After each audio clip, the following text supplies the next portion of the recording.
Praise lord. ప్రభువైన యేసుక్రీస్తు వారి యొక్క నామములో మీ అందరికీ శుభాభివందనములు. ఈరోజు వాక్యాన్ని మనము ధ్యానం చేద్దామండి. సామెతల గ్రంథం 30వ అధ్యాయము 7, 8, 9 వచనాలు మనం ధ్యానం చేద్దాం. దేవా, నేను నీతో 2 మనవులు చేసుకొనుచున్నాను. నేను చనిపోక ముందు వాటిని నాకు అనుగ్రహింపుము. వ్యర్థమైన వాటిని, అబద్ధములను నాకు దూరముగా నుంచుము. పేదరికమునైనను ఐశ్వర్యమునైనను నాకు దయచేయకుము. తగినంత ఆహారము నాకు అనుగ్రహింపుము.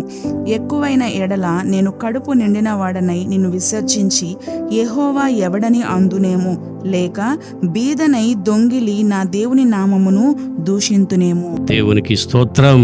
ప్రియ దేవుని బిడ్డలారా, ఇక్కడ ఈ యొక్క అగూరు గారు ఈ మాటలు ప్రభు యొక్క సన్నిధిలో వారు ఎలా దేవునికి మనవి చేస్తున్నారో ఒకసారి మనము గమనించాలి. ఎందుకంటే దేవా, నేను నీతో 2 మనవులు చేసుకొనుచున్నాను అని ఆ మాటకి ఎంతో గొప్ప ధన్యత, దేవుని దగ్గర ఎంత ప్రాధేయపడుతున్నాడో ఒక్కసారి మనం ఆలోచన చేయాలండి. అంటే నేను చనిపోక ముందు అన్నాడు అంటే దేవునికి ఎంత ప్రాధాన్యత ఇస్తున్నాడో ఒక్కసారి మనం ఆలోచన చేయాలి.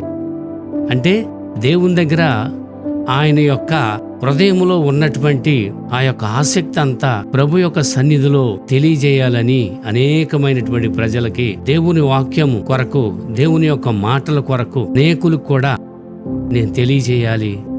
దేవుడు గొప్పవాడు, దేవుడు ప్రజల్ని కాపాడి పరిపాలించేటువంటి న్యాయాధిపతి అని అనేకులకు నేను తెలియజేయాలని అగూరు గారు తన యొక్క హృదయములో ఎంతో తపన పడుతూ ఉన్నాడండి. నిస్వార్థమైనటువంటి జీవితముతో తను ముందుకు సాగుతున్నాడు. కాబట్టి ప్రియా దేవుని బిడ్డలారా, అగూరు గారి యొక్క ప్రార్థన అలా ఉంది.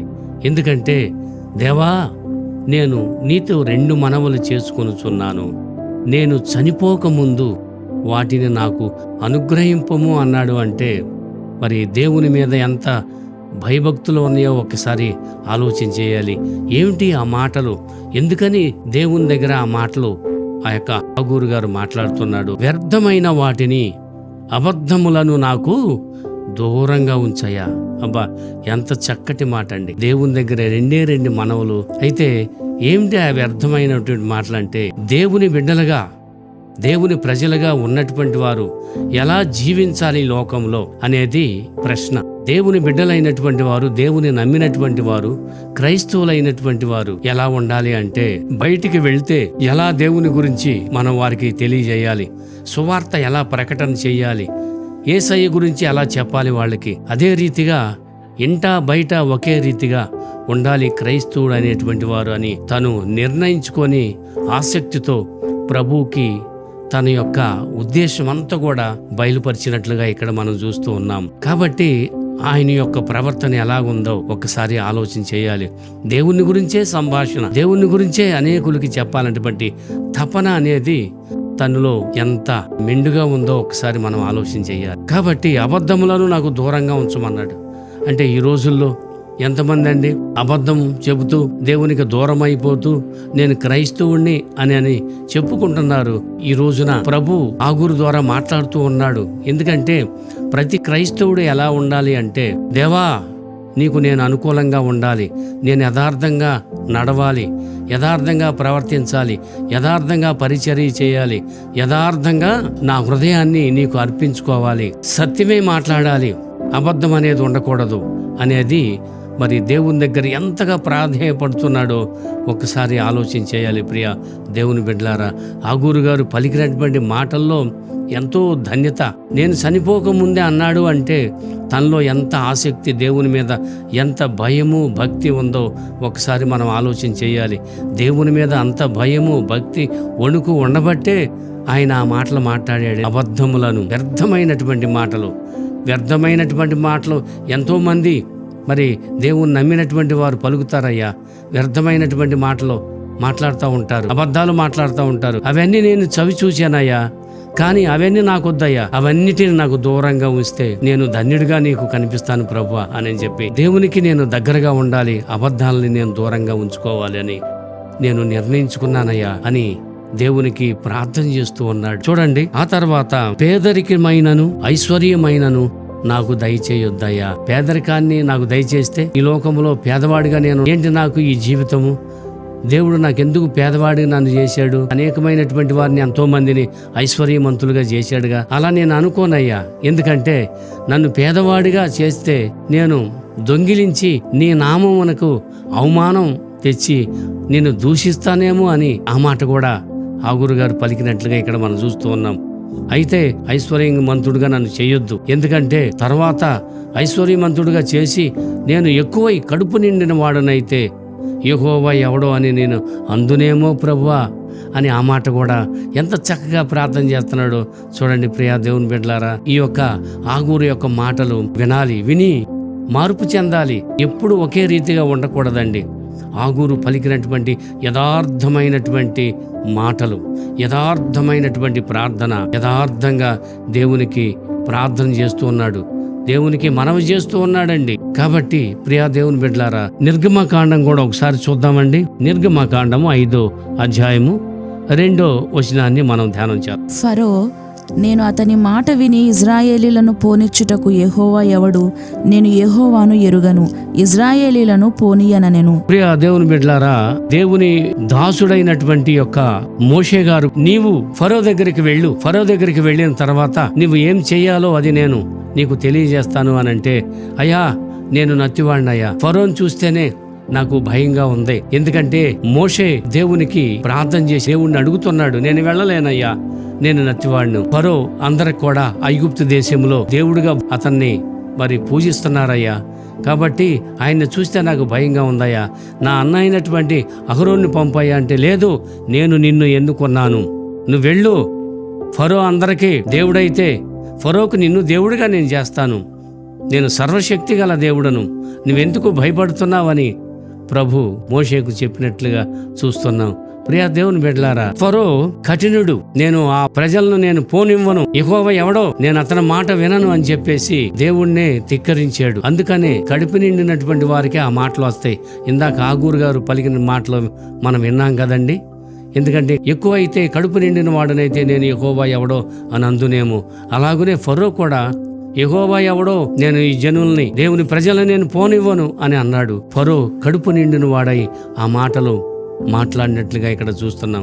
అయితే అతడు కాదు దేవుడు, నువ్వే అతనికి దేవుడుగా నిన్ను నియమిస్తున్నాను, వెళ్ళు అని దేవుడు మోషే గారిని ఐగుప్తు దేశానికి పంపించినట్లుగా తన ప్రజల్ని తీసుకొస్తాకి దేవుడు ఆ రీతిగా మోషేకు ఆ సెలవు ఇచ్చినట్లుగా ఇక్కడ మనం చూస్తూ ఉన్నాం.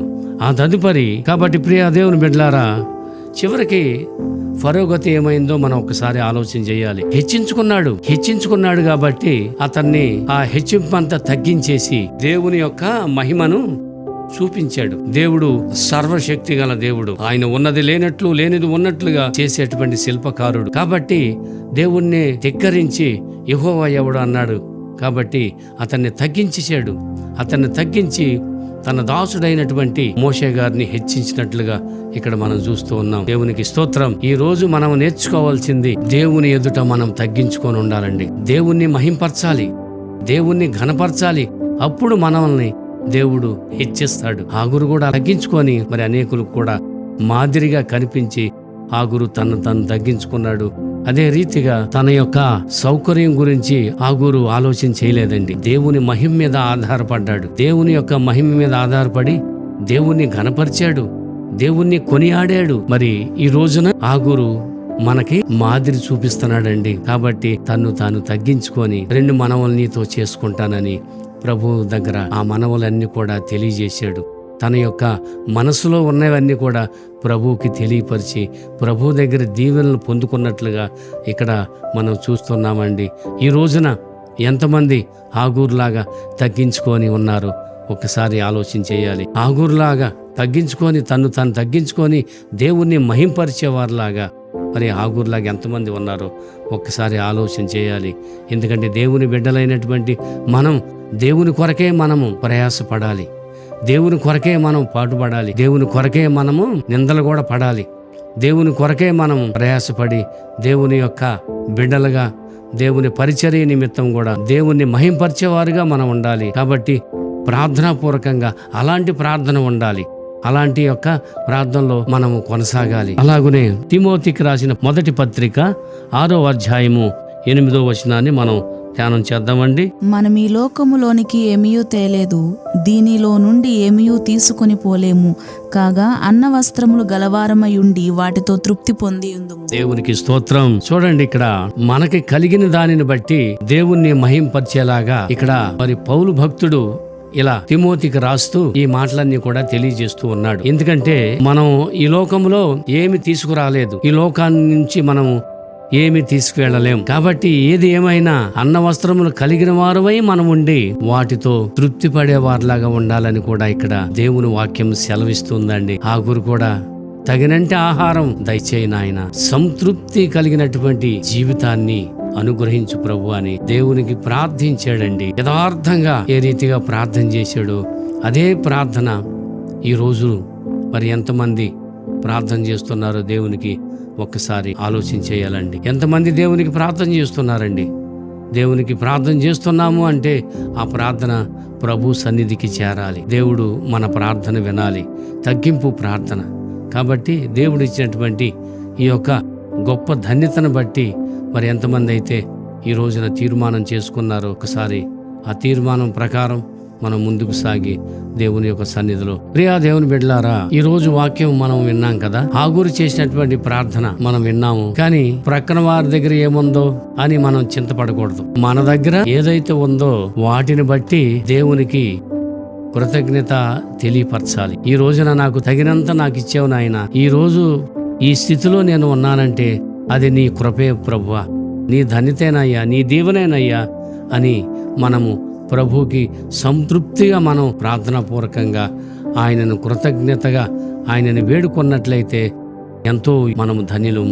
కాబట్టి ప్రభు యొక్క సన్నిధిలో ముందుకు కొనసాగేవారిలాగా ఉండాలి. ప్రతి ఉదయమున లేచి మనము ఇది లేదు అది లేదు దేవుని దగ్గర చేయకుండా మన దగ్గర ఏదైతే ఉందో, మనకి ఏ స్థితి అయితే కలిగిందో ఆ స్థితిని బట్టి మనము సంతృప్తి కలిగి దేవునిలో సమృద్ధిగా ఫలభరితమైనటువంటి జీవితాన్ని జీవించులాగన దేవుడు తగిన సహాయాన్ని మనకి చేయునుగాక.